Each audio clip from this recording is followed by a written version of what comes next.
The pre-dawn hush over the Ardennes forest fractured instantly at 5:30 on a cold December morning, the 16th day of 1944. Across an immense 80-mile arc from the northern outskirts of Monschau to the southern reaches of Echternach, nearly 2,000 German artillery pieces unleashed a coordinated barrage. The earth itself seemed to heave beneath the freshly fallen snow. Trees that had stood for centuries splintered and collapsed, their wood screaming as it tore apart. American soldiers, already pressed low into frozen foxholes, felt the concussive shock waves and heard the infernal shriek of shells tearing through the air. Each explosion ripped open the darkness with a flash like hellish lightning. In every small village nestled within the wooded hills, American troops were violently roused from sleep by a thunderous, continuous roar. Windows imploded inward, showering glass, and solid stone walls buckled. Men scrambled for their rifles, their breath fogging in the bitter cold that plunged temperatures to 15 degrees below zero, their hands trembling from more than just the piercing chill. This was the final, desperate move conceived by the German High Command, an offensive codenamed Watch on the Rhine, which would later be indelibly marked in history as the Battle of the Bulge. The attacking German formations were immense, a scale of concentrated force not seen by American units since the Normandy landings half a year prior. 3 armies, comprising over 200,000 troops and nearly 1,000 tanks, began their advance, pushing through a swirling mixture of fog and snow. They were moving across ground that Allied military planners had routinely dismissed as unsuitable for any large-scale offensive operations. The dense, ancient forests, the deep, winding river valleys, and the narrow, twisting roads all appeared to confer an overwhelming advantage to the defender. Yet, German strategists knew this challenging terrain intimately. They had successfully navigated it before in May of 1940, when their armored columns had burst through French defenses in these very same forests, fundamentally altering the trajectory of the war. The element of surprise was complete, a total shock. American intelligence networks had utterly failed to detect the massive German buildup in the weeks leading up to the assault. Strict radio silence had been rigidly enforced across all German assembly areas. Troop movements were meticulously scheduled only under the cloak of night and beneath heavy, unbroken cloud cover, which simultaneously kept Allied reconnaissance aircraft grounded. Even crucial intercepted communications offered no warning, precisely because the Germans had relied exclusively on secure landlines instead of radio transmissions. When the attack finally struck, it landed with the force and unexpectedness of a lightning bolt from a sky believed to be clear. What those terrified American soldiers did not yet grasp, and what the advancing German divisions could not possibly have conceived, was that a crucial, hidden advantage was about to be turned against them. A technology so highly classified that its security protocols rivaled those protecting the atomic bomb itself. A weapon poised to transform ordinary artillery rounds into instruments of terror that seemed to defy the established laws of physics. German soldiers would soon discover death descending from above, delivered by explosions that burst directly over their heads, regardless of how deep they dug, no matter the thickness of the forest canopy, no matter where they attempted to find refuge. They had given it a peculiar, almost whimsical name, the funny fuse, the proximity fuse. It was about to reshape the entire character of the fight for the Ardennes. The VD proximity fuse was, at its heart, a complete miniature radar system, compressed into a volume no larger than a pint milk bottle. It nestled within the nose cone of a standard artillery shell, yet managed to incorporate roughly 130 electronic components. These included 5 tiny vacuum tubes, each weighing approximately 3 grams.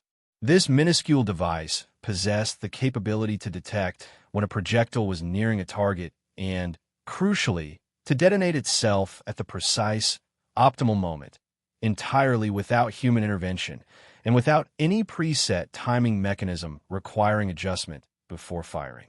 The official designation, VT, stood for variable time, a deliberately deceptive label concocted by an officer, Captain S.R. Shoemaker of the Bureau of Ordnance, specifically to obscure the true nature of this groundbreaking technology. The name merely implied a delay that could be varied, revealing nothing about the revolutionary radio technology concealed within. This strategic deception was meticulously maintained throughout the war. Even many of the artillerymen who fired shells equipped with these VT fuses had no understanding of how they actually operated. They simply observed that these special rounds consistently seemed to burst at exactly the right moment, every single time, regardless of the prevailing conditions. The core principle of its operation rested on the Doppler effect, the identical phenomenon that makes a passing police siren seem to change pitch. A single triode vacuum tube served a dual function, both as an oscillator, generating a continuous radio frequency signal around 180 to 220 MHz, and as a detector. The very body of the shell acted as the antenna, simultaneously transmitting and receiving as the projectile hurtled through the air at velocities exceeding 2,000 feet per second. As the shell closed in on its target, whether an aircraft, the ground itself, or the dense overhead forest canopy, the reflected signal would interfere with the transmitted signal. Each half-wavelength change in distance created alternating patterns of constructive and destructive interference, producing a distinct beat frequency in the range of 200 to 800 Hz.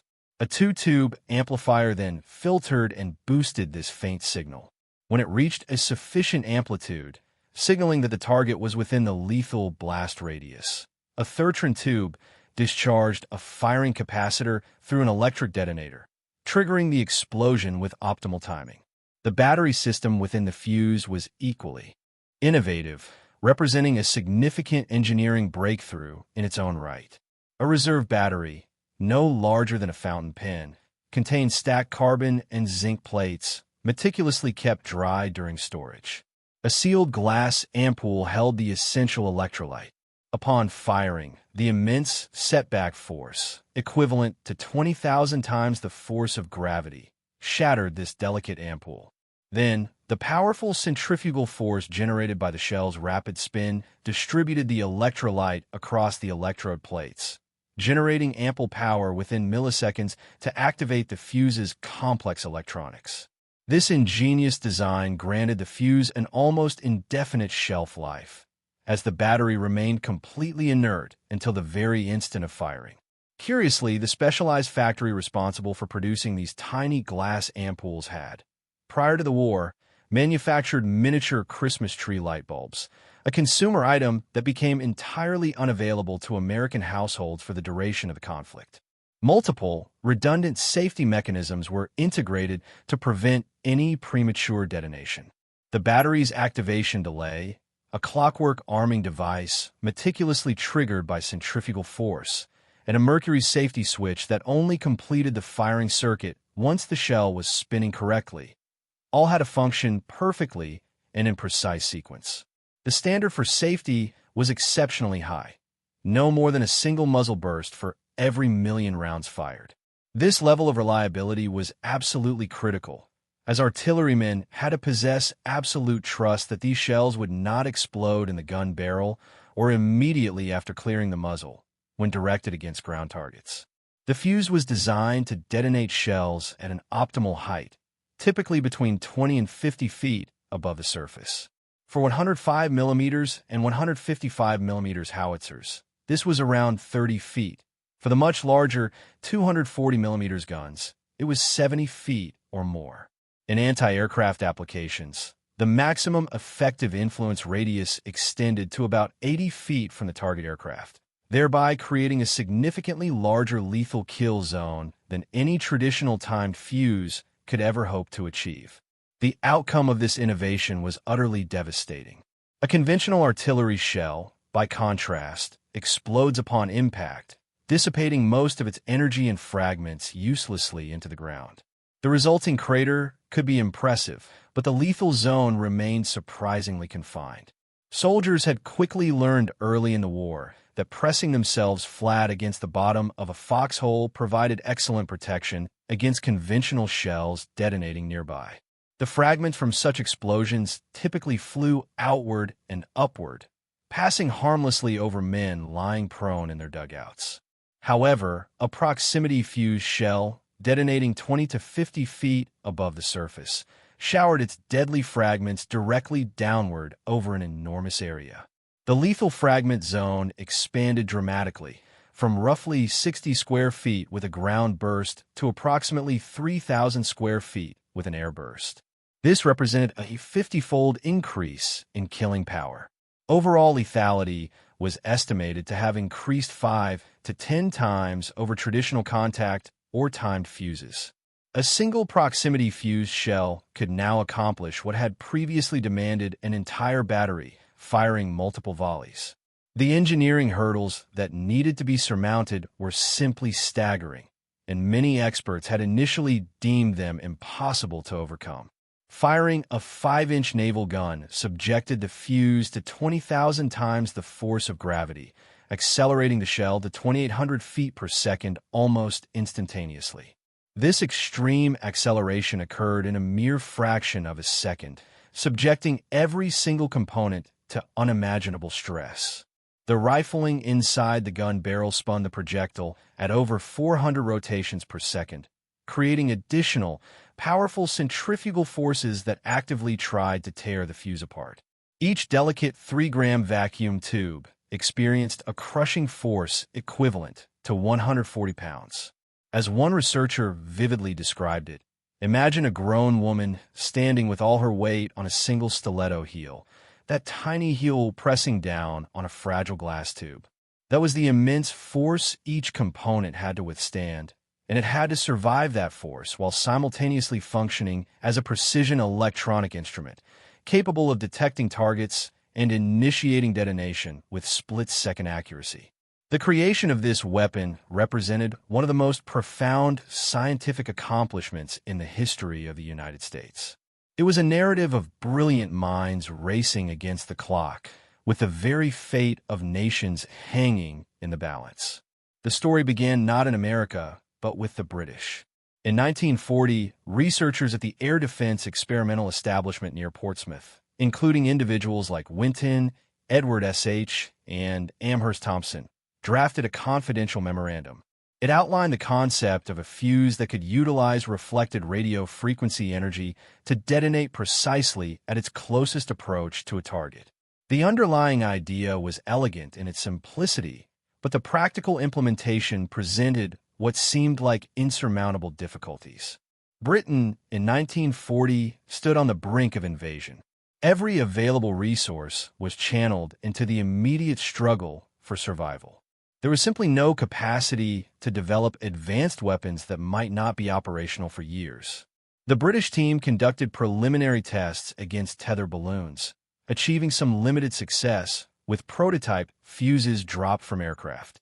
However, the critical challenge of designing electronics robust enough to survive the immense forces of artillery firing remained unsolved. These forces were an order of magnitude greater than anything encountered in bombs or rocket applications. British industry, already stretched to its absolute limit producing Spitfires, Hurricanes, tanks, and naval vessels, simply could not allocate the resources necessary to solve this particular intricate problem. When the Tizard mission arrived in the United States in September 1940, it carried Britain's most vital military secrets, tucked inside a single, unassuming black metal deed box. The mission was led by Sir Henry Tizard, the distinguished scientific advisor who had been a key proponent of radar development in Britain. Its explicit purpose was to share advanced British technology with the still neutral Americans, hoping to secure crucial industrial assistance and scientific collaboration. Winston Churchill had personally approved this daring mission, despite the inherent risks, calculating that America's immense industrial capacity was absolutely essential for Britain's continued survival. Among the precious contents within that deed box was the cavity magnetron, the revolutionary device that would transform radar technology and make possible the microwave systems that played a pivotal role in the Battle of the Atlantic. But also included were the detailed plans and underlying concept for the proximity fuse, a weapon that British scientists firmly believed in, but lacked the means to construct themselves. On September 19, 1940, a physicist named John Cockcroft, who would later be awarded the Nobel Prize for splitting the atom, meticulously explained the proximity fuse design to Dr. Merle Tuve at the Carnegie Institution of Washington. That meeting would prove to be a watershed moment. Tuve had already been appointed chairman of Section T of the National Defense Research Committee on August 24th, charged with the broad task of developing new weapons for national defense. Now, he had found his definitive mission. He immediately grasped both the immense potential and the profound challenges inherent in the proximity fuse concept. Within days, he had completely redirected his entire team towards making it a tangible reality. Tuve was a driven, intense physicist who had pioneered the use of pulsed radio waves to measure the height of the ionosphere, foundational work that served as a precursor to radar. He had also conducted significant nuclear physics research, even building one of America's very first particle accelerators. Born in Canton, South Dakota in 1901, he held a doctorate from Johns Hopkins University and had maintained a close friendship with Ernest Lawrence, the inventor of the cyclotron, since their shared boyhood days in South Dakota. Working from the Carnegie Institution's Department of Terrestrial Magnetism in Washington, alongside colleagues Richard B. Roberts, Lawrence Hafstad, and Lloyd Berkner, Tuve's team explored multiple avenues. They investigated photoelectric fuses designed to detect the shadow of a target against a bright sky. They tested acoustic fuses intended to respond to the distinctive sound of aircraft engines. They also explored various radio-based designs, experimenting with different frequencies and circuit configurations. After months of systematic experimentation and rigorous testing, they ultimately converged on radio as the most promising approach. Roberts successfully duplicated and then improved upon the initial British circuitry, constructing a self-excited radio frequency oscillator operating at approximately 70 MHz. Berkner introduced a critical improvement, separate transmitter and receiver circuits, which dramatically enhanced sensitivity and significantly reduced instances of false triggering. These crucial refinements transformed a promising, but theoretical, concept into a genuinely practical weapon system. A young physicist, James Van Allen, dedicated himself to the most formidable problem of all, designing vacuum tubes rugged enough to endure the brutal forces of being fired from a cannon. Van Allen, born in Mount Pleasant, Iowa, in 1914, would later achieve global recognition for his discovery of the radiation belts that now bear his name, becoming one of America's most celebrated space scientists. But in 1941, he spent nearly a year collaborating closely with a Massachusetts hearing aid company, striving to resolve what appeared to be an impossible engineering challenge. Starting with miniature hearing aid tubes produced by companies like Raytheon and Sylvania, Van Allen systematically tested and modified designs until he had successfully created components that could withstand forces capable of utterly crushing ordinary electronics. The delicate tubes were then embedded in specialized shock-absorbing materials, meticulously potted in wax, and further protected by being packed in oil to equalize stresses and prevent the fragile glass from breaking. Each tiny tube had to survive forces equivalent to a 140-pound weight pressing on an area smaller than a fingernail. The pace of this development was truly extraordinary by any measure. By May 1941, less than a year after the Tizard mission had delivered its secrets, bombs equipped with these prototype fuses had been successfully tested over water at the Naval Proving Ground in Dahlgren, Virginia. By September 1941, a complete shell fuse demonstrated proper function in test firings from a standard naval gun. On January 29, 1942, the first batch of production-type fuses achieved a 52% success rate when fired from a standard anti-aircraft gun. Although this figure fell short of Tuve's ambitious 80% goal, Commander William DeParsons of the Bureau of Ordnance formally recommended that mass production commence without delay. Every day that passed without these fuses meant more American ships sunk and more American sailors lost to aggressive Japanese aircraft. The attack on Pearl Harbor had occurred just 7 weeks earlier, and the Navy desperately needed any possible advantage against the highly skilled Japanese aviators who seemed to hold dominion over the Pacific skies. In March 1942, a contract formally established the Johns Hopkins Applied Physics Laboratory in Silver Spring, Maryland. The laboratory initially occupied a former automobile dealership on Georgia Avenue. An unlikelier birthplace for one of the war's most critical weapons could scarcely be imagined. Tuve himself devised the name, deliberately choosing words that revealed absolutely nothing about the laboratory's true mission. His leadership style swiftly became legendary among his staff. Signs prominently displayed throughout the facility declared, "I do not want any damn fool in this laboratory to save money. I only want him to save time." Another proclaimed, "The best job in the world is a total failure if it is too late." A third emphatically stated, "Our moral responsibility goes all the way to the final battle use of this unit." These were not mere empty slogans. They were guiding principles that informed every single decision made within those walls. The definitive proof of the weapon's unprecedented effectiveness arrived on August 12, 1942, in Chesapeake Bay, off the Virginia coast. The cruiser USS Cleveland conducted tests using proximity-fused ammunition against radio-controlled drone aircraft, the standard targets utilized by the Navy to evaluate anti-aircraft systems. These drones were small, swift, and notoriously difficult to hit with conventional timed fuses. Gunners typically expended hundreds of rounds to destroy even a single target. The results on that day stunned every naval officer present. 3 drones were destroyed with just 4 bursts. Navy observers had simply never witnessed drones being so utterly annihilated before. The proximity fuse shells didn't just damage the targets or cause them to crash. They literally blew them apart in midair. The scheduled 2-day test was abruptly canceled after just 1 day. There was no need to continue. The evidence was conclusive. Mass production was ordered immediately. The first actual combat deployment occurred on January 5, 1943, when a cruiser USS Helena shot down a Japanese dive bomber off Guadalcanal, utilizing 5-inch shells equipped with proximity fuses. Commander de Parsons was personally aboard to witness this historic moment. The attacking aircraft was completely destroyed by shells that detonated at precisely the correct instant, freeing the gunners from the necessity of estimating range or setting complex timing mechanisms. Over the following months, the fuse repeatedly proved its immense value in the desperate, hard-fought battles of the Solomon Islands campaign. By the close of 1943, only 25% of naval anti-aircraft shells fired carried proximity fuses. Yet, these special shells accounted for 51% of all Japanese aircraft destroyed by naval gunfire. The mathematical advantage was undeniable.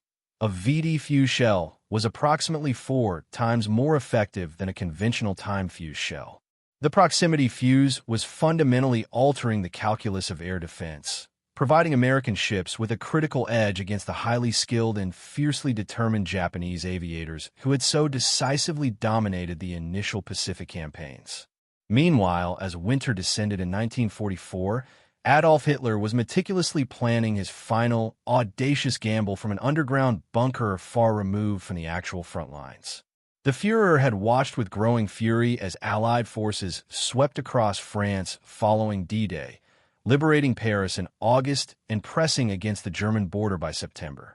The Wehrmacht was bleeding profusely on 2 fronts, with Soviet armies relentlessly grinding westward through Poland while Anglo-American forces pushed from the west towards the Rhine.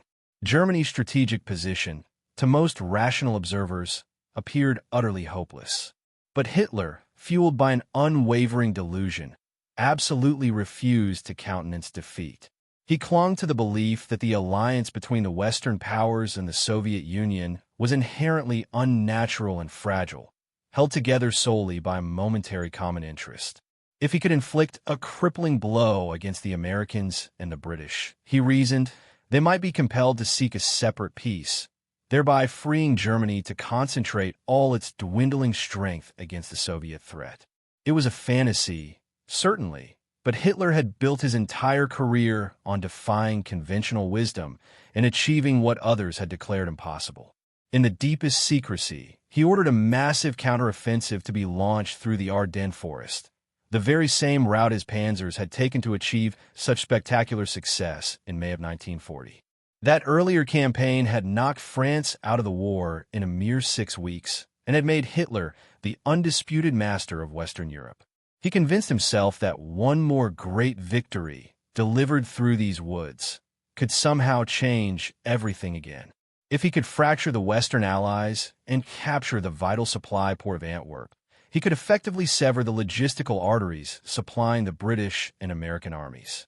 They would be forced to negotiate. He could then pivot his remaining forces against the Soviets. The plan was audacious to the point of outright delusion. 3 German armies would smash through thinly held American lines, cross the Meuse River, and seize Antwerp within 2 weeks. Hitler personally dictated every single detail of the plan, even attaching a handwritten note stating, "Not to be altered." His most senior generals harbored profound doubts. Field Marshal Gerd von Rundstedt, the nominal commander of German forces in the West, privately dismissed the plan as damned foolish. General Otto von Manschufel pleaded for modifications that might offer some remote chance of success, but none dared to voice open opposition. Those who disagreed with Hitler had a disturbing tendency to disappear.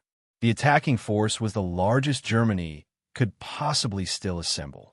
The 6th SS Panzer Army, under SS-Obergruppenführer Sepp Dietrich, would drive toward the northern shoulder, aiming for Liège and then Antwerp.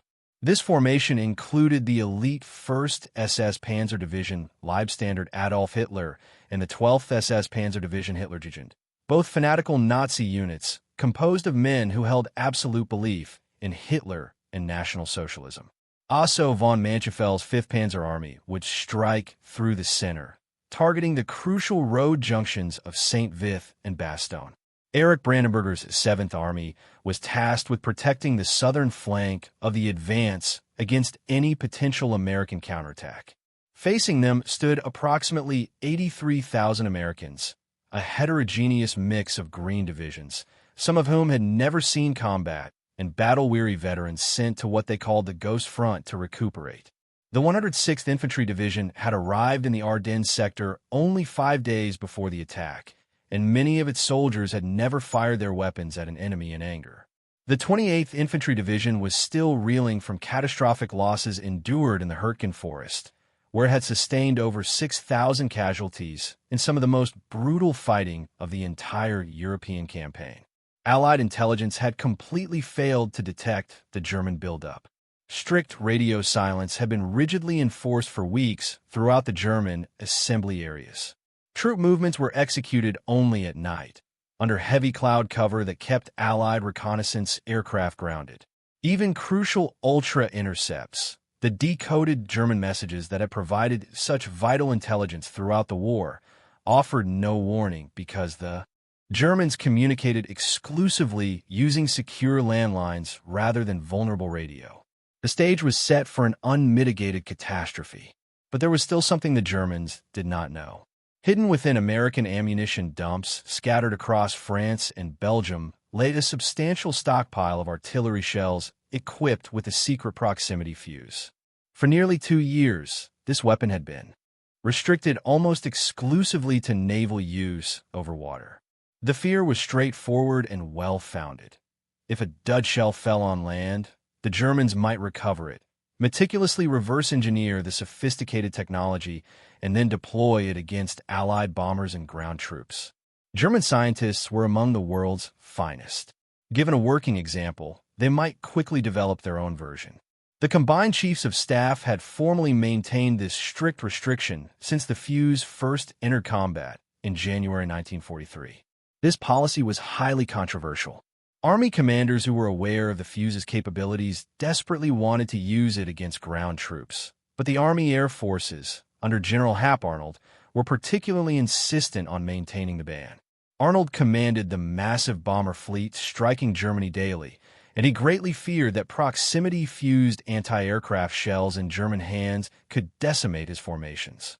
The 8th Air Force was already suffering terrible casualties over the Reich. Proximity, fuses, and German guns might render daylight bombing missions impossible. The fuse had only ever been used over land once before, in the defense of London against V-1 flying bombs, starting in June 1944. But even then, the anti-aircraft batteries were carefully positioned along the English coast, ensuring that any dud rounds would fall harmlessly into the English Channel rather than into German-occupied territory. Every conceivable precaution was taken to prevent the secret from falling into enemy hands. The original plan had called for finally releasing the fuse for general field artillery service on Christmas Day, December 25, 1944. By that point, American forces were presumably expected to be so deep into Germany that any captured fuses would arrive too late to matter. But the German offensive was about to shatter that careful timetable. December 16, 1944, had begun like any other day on that quiet ghost front.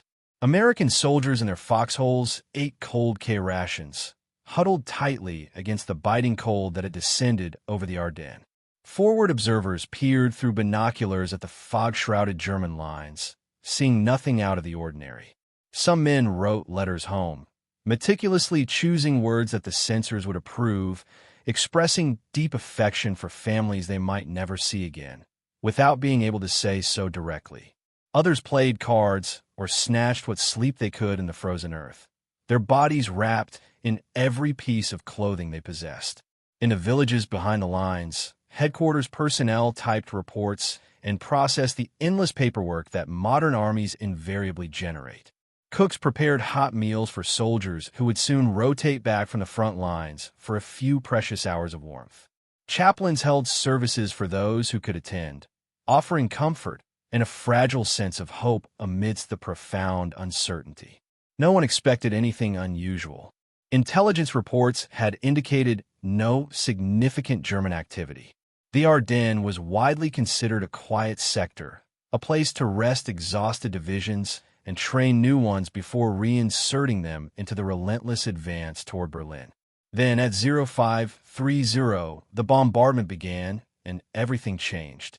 The initial German onslaught was utterly overwhelming. It was the most brutal blow the Americans had suffered since the grim days of Kasserine Pass in Tunisia nearly 2 years prior. Units positioned all along the extended front were rapidly overwhelmed by the sheer ferocity of the attack. The 106th Infantry Division, still learning the treacherous terrain and settling into positions it had occupied for less than a week, was hit particularly hard. German assault troops skillfully infiltrated between its scattered positions, using the cover of dense fog and falling snow. Communications lines were severed. Units lost contact with each other and with higher headquarters.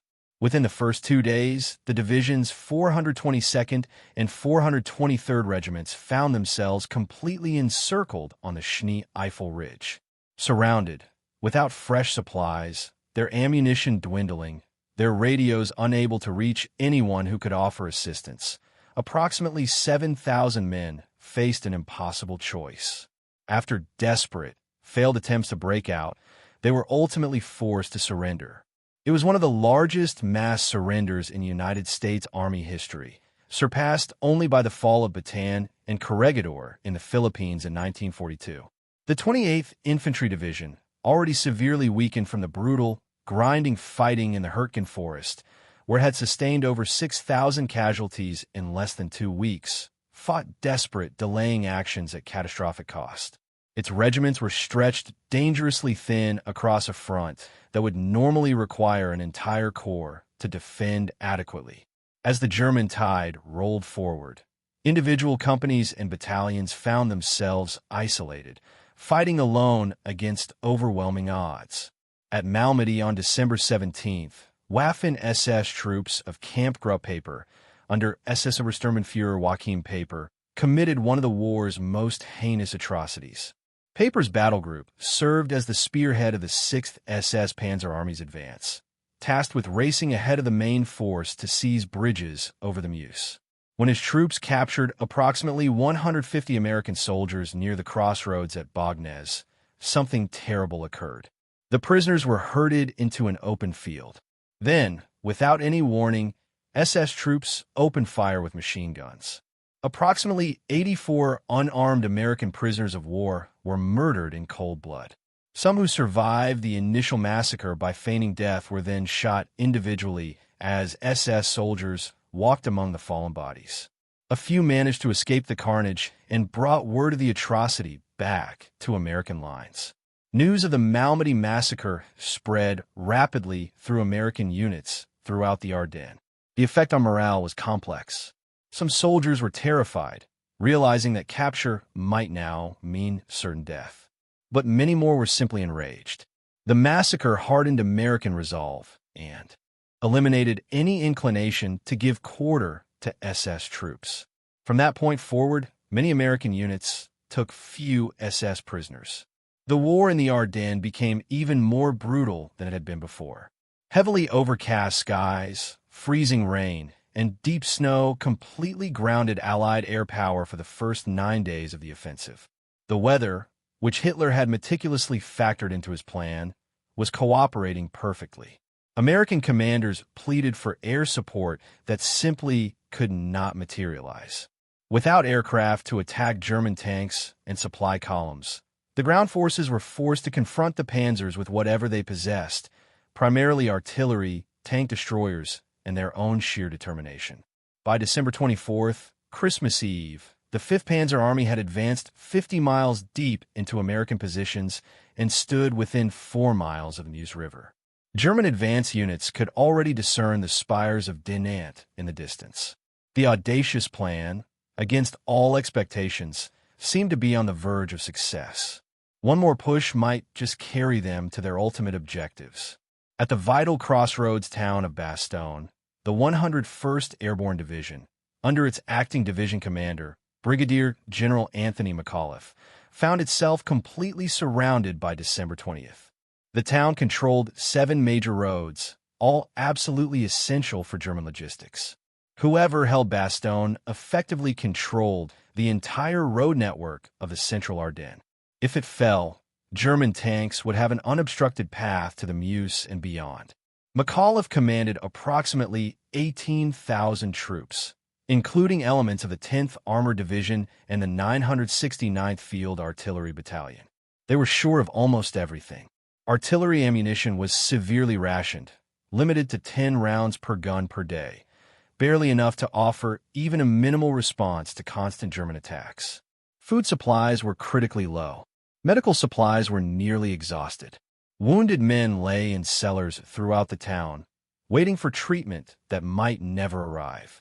The cold was relentless, and fuel for heating was almost gone. When German commanders sent emissaries under a white flag on December 22nd, demanding surrender, McAuliffe delivered his now legendary reply with a single, defiant word: nuts. The German officers, baffled by the American slang, had to ask Colonel Joseph Harper what it meant. Harper informed them it was the equivalent of telling them to go to hell. The Germans departed, and the desperate siege of Bastogne continued. But even as the situation seemed most dire, even as German tanks threatened to break through at multiple points along the dangerously extended front, a momentous decision was being made in American headquarters, far from the direct fighting. On December 16th itself, the very first day of the German offensive, a seemingly unauthorized decision by Colonel Oskar Axelson would help fundamentally alter the course of the battle. Axelson commanded the 46th Field Artillery Group, and his guns were supporting the 38th Cavalry Squadron at Monschau, directly in the path of the 6th SS Panzer Army's main effort. Wave after wave of German infantry attacked through the snow, supported by their own artillery and assault guns. Axelson's conventional ammunition was having some effect, but it was insufficient to halt the relentless assault. The Germans kept coming, literally climbing over their own dead to press the attack. He made a choice that could have easily ended his military career, a decision that brazenly violated standing orders from the highest levels of command. He ordered his batteries to load the secret proximity-fused shells, the ones marked POSIT, which he had been explicitly forbidden to use over land. Minutes later, Rounds began detonating directly above the heads of the attacking German infantry. The effect was immediate and devastating. Men who had survived countless bombardments on the Eastern Front and in Normandy suddenly found themselves facing something utterly new and incomprehensible.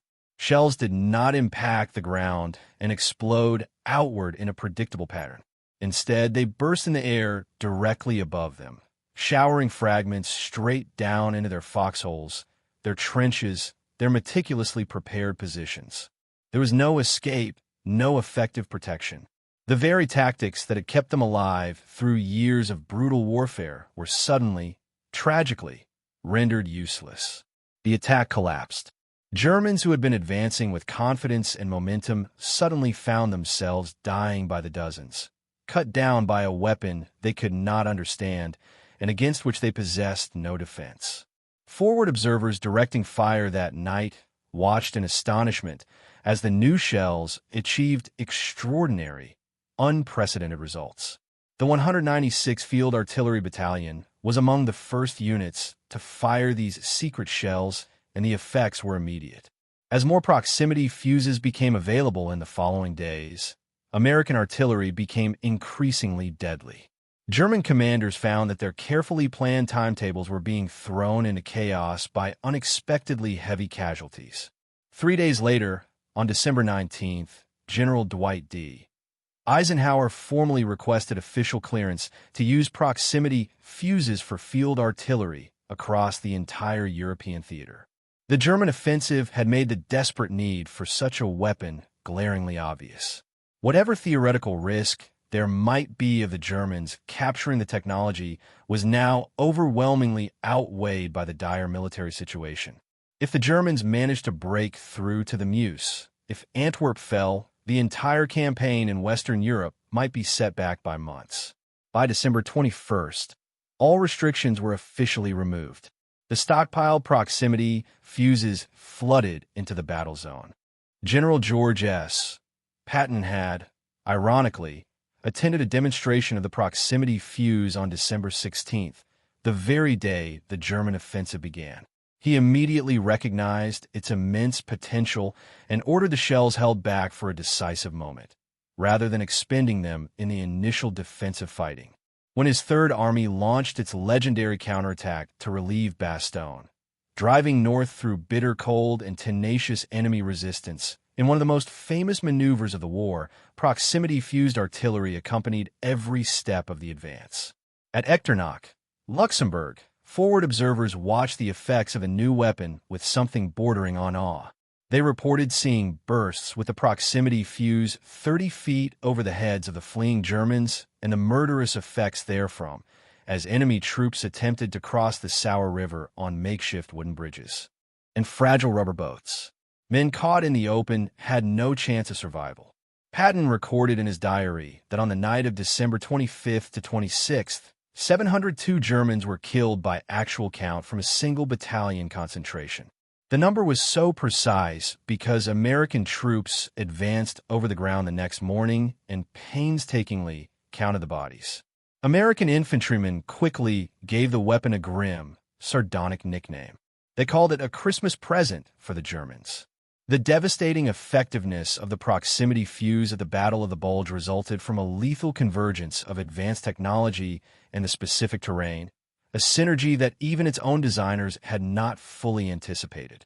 The densely forested Ardennes amplified the weapon's lethality in ways that transformed the Germans' chosen battlefield into a horrific killing ground from which there was no true escape. The fuse's radio transmitter, upon detecting the thick tree canopy, registered it as a reflecting surface, triggering detonation among the branches overhead. These tree bursts showered fragments directly downward, while simultaneously shattering tree trunks into secondary wooden projectiles. Splinters driven downward at lethal velocity penetrated even log-reinforced bunkers. Soldiers who had believed themselves safe beneath thick forest cover were killed by the very trees that were meant to protect them. A single shell could now clear an area that would previously have required dozens of ground impact rounds. German tactical doctrine had mistakenly calculated that persistently overcast skies and poor visibility would prevent the accurate forward observation necessary for effective timed airburst fire. Traditional airburst ammunition required observers to meticulously adjust fuse timings, watching precisely where shells burst and then radioing detailed corrections back to the gun crews. It was a slow, deliberate process that demanded clear sight lines and multiple adjusting rounds. The Germans had absolutely no concept of a self-regulating fuse that performed this complex work automatically, adjusting its burst height perfectly with every round, regardless of conditions. As a result, German divisions often moved in the open, convinced of their relative safety. They were caught in killing zones with literally nowhere to hide.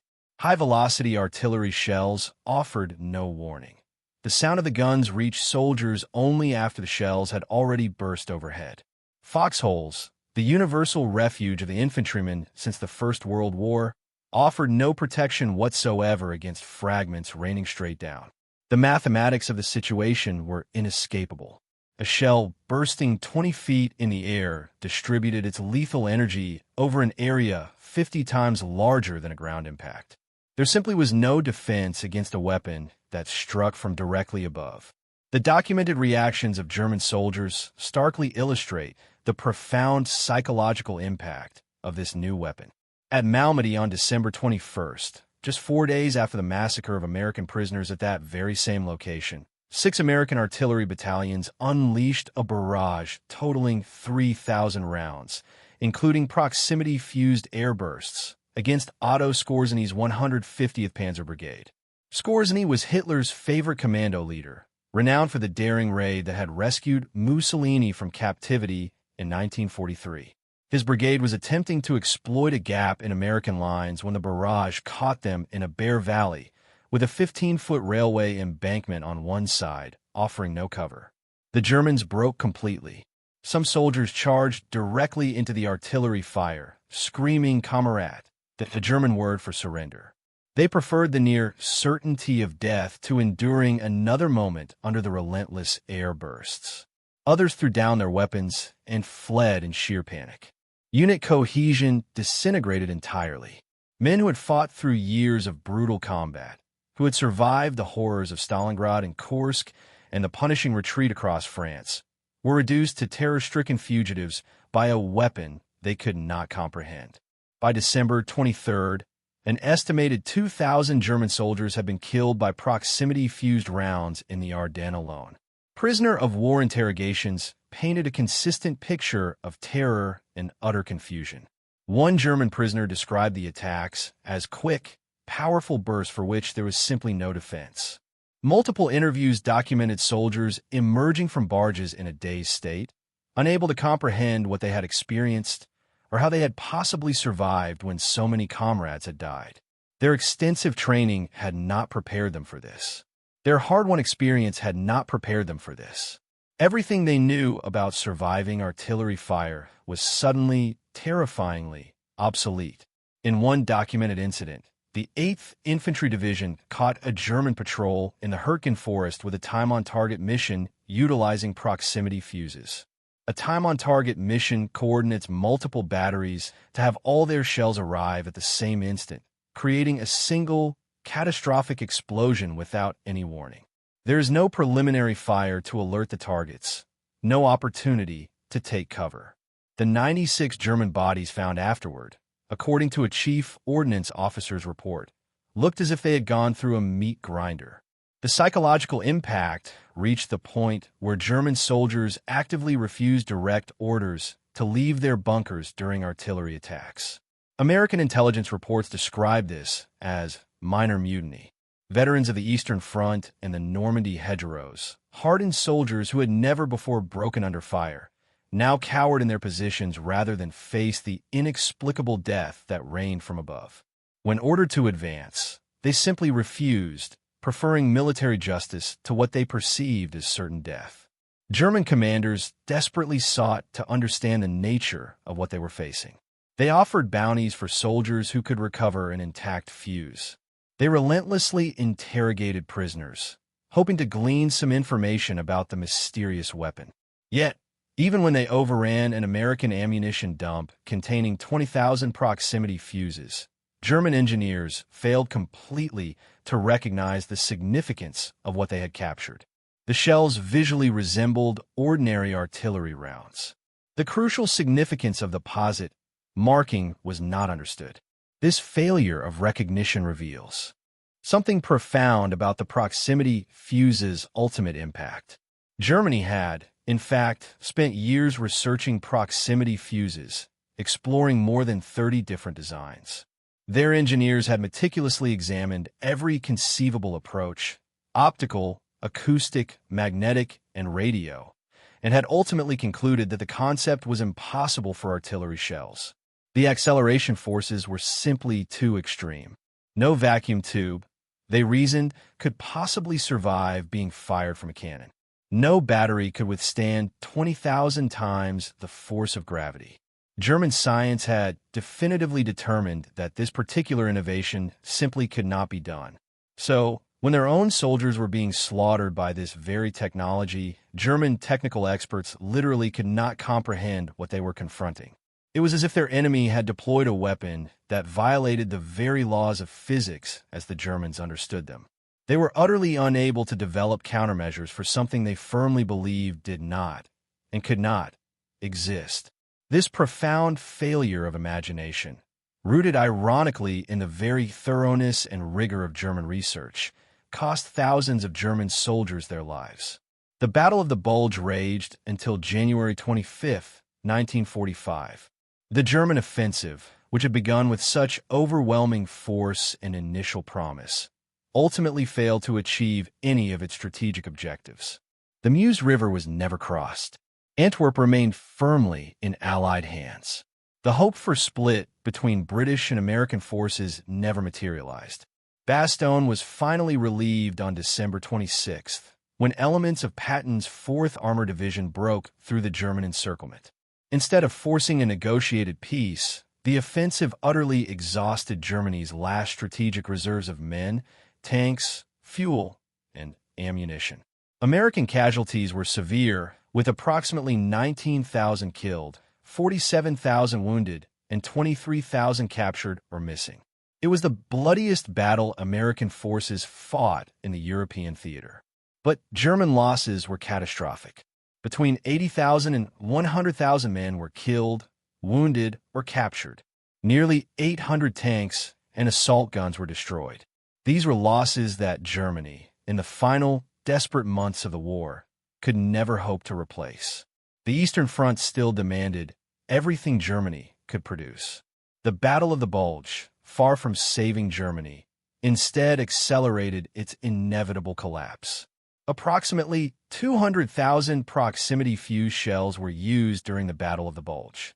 While it would be an oversimplification to credit the fuse alone for the Allied victory, its contribution was unquestionably significant and widely acknowledged by all who witnessed its effects.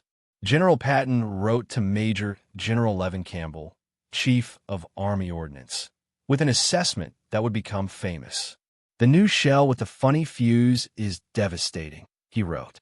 "I think that when all armies get this shell, we will have to devise some new method of warfare." He also stated flatly that the funny fuse won the Battle of the Bulge for us.